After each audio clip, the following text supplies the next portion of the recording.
Presenting by Badshah Recording Studio Charo। खुदा यार से मिला दी, छूटल प्यार दिला दी।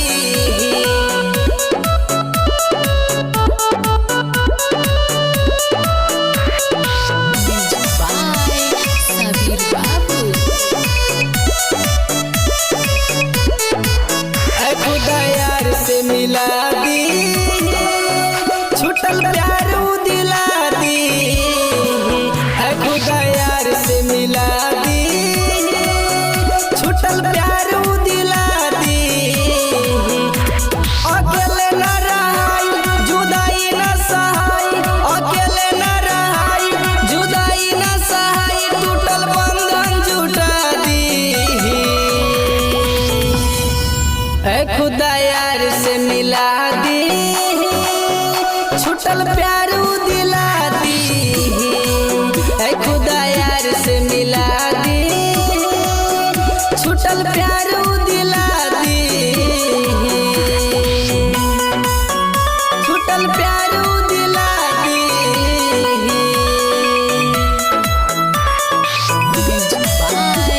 सबीर बाबू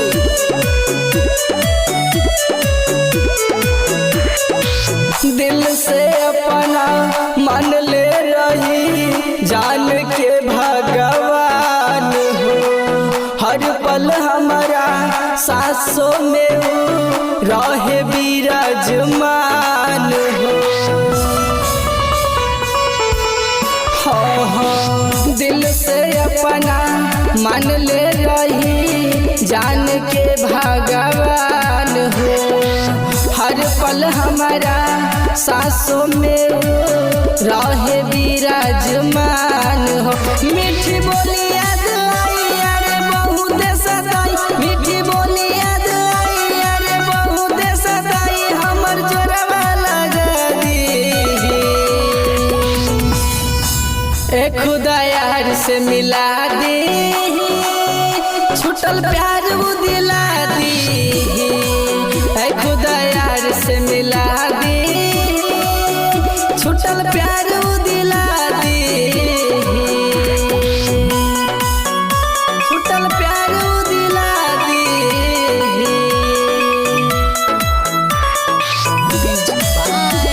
सबीर बाबू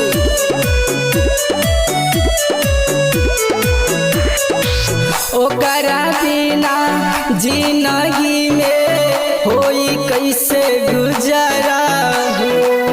उहे हमारा जिए के रहे, बाकी एकटा सहारा हो।